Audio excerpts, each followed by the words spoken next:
Fire chiefs across Missouri and Kansas are worried. They say there's a crisis that threatens you, your home, and even their firefighters. Now, what is it? Aging fire trucks and an extreme shortage of new ones. Working for you, Bella Caracta investigates and finds it's also a national problem. So how could this happen? Fire departments forced to use aging and unreliable fire trucks while they wait years for a replacement. Experts are pointing the finger at Wall Street.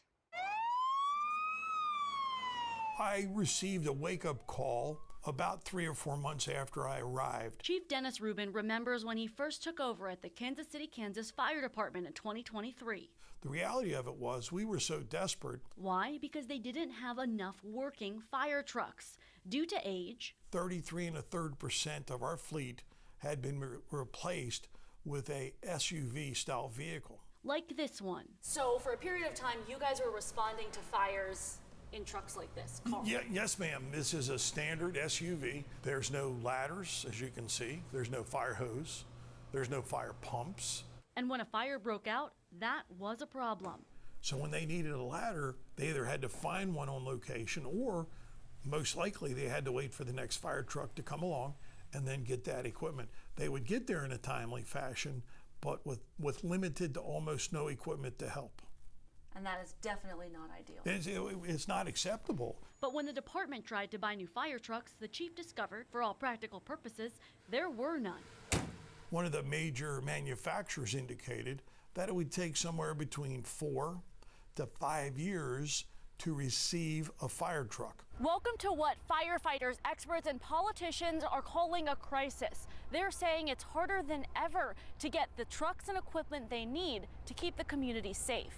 The price of a fire truck went up approximately for us 40%. So what caused this? This is obviously happening all over the country. These three attorneys allege it's corporate greed. The problem, however, is when companies seek to eliminate competition from the marketplace. They claim that two large companies, the Rev Group and Pierce Manufacturing, bought up smaller fire apparatus manufacturers.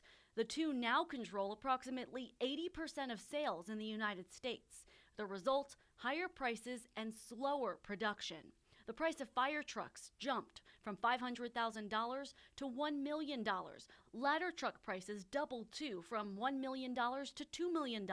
By eliminating competition, they were able to raise prices on consumers, and they did. Now, these and other attorneys are helping communities fight back with class action lawsuits. We want to restore those the excess profits that those companies have earned. Just recently, they filed a lawsuit for the unified government of Wyandotte County. We want to restore those to the cities that need them. It names Pierce Rev Group, accusing them of collusion.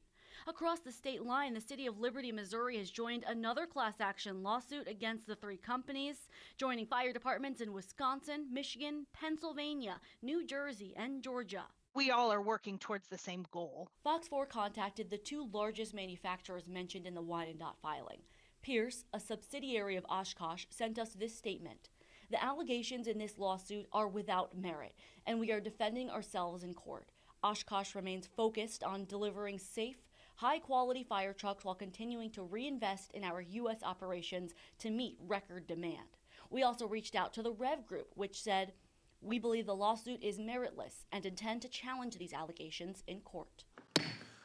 I'll call this meeting of the HISGAC subcommittee to order. Last September, the Department of Homeland Security held a hearing called Sounding the Alarm. I had the privilege to chat with fire chiefs from my home state of Missouri just in the last few weeks, and what they tell me is the same thing. Co-chaired by Missouri U.S. Senator Josh Hawley. That they cannot get the fire trucks that they desperately need. They cannot get the fire equipment that they desperately need. Which can result in a reliance on older, unreliable equipment. Our jobs as firefighters are dangerous even when everything's going right. According to testimony from the Firefighters Union, we now face a danger created by others who are driven not by public safety but by profits and nothing else. There to answer questions, representatives from Pierce and the Rev Group. Your profits have grown 5 times over the last 5 years, $250 million, but nobody can get their equipment. I mean, you've got enormous profits. You have a huge backlog. These guys can't get any of their equipment. Where's the money going? If you look at 2025, the first 3 quarters of 2025, our operating profit is 3.7%. Let me just ask you this. How much does your CEO make? I believe that it's posted that he made about $6 million. Yeah, $6 million. These guys can't get a truck. He's making $6 million. And there was also KCK's own Chief Rubin. Trucks cost more than ever. Yes, sir. They're taking longer than ever to get to you. Without a doubt, Senator. How has that affected you directly? In a very negative way. Now, the good news, Chief Rubin says the Kansas City, Kansas Fire Department did finally solve their shortage of fire trucks. How? After searching the country, they finally found a fire truck dealer that had 3 floor models left. His crew flew to Louisiana, looked the vehicles over, and they are now in use here. But Rubin says that getting parts for repairs is still a problem. I'm Bella Crocta, Fox 4, working for you.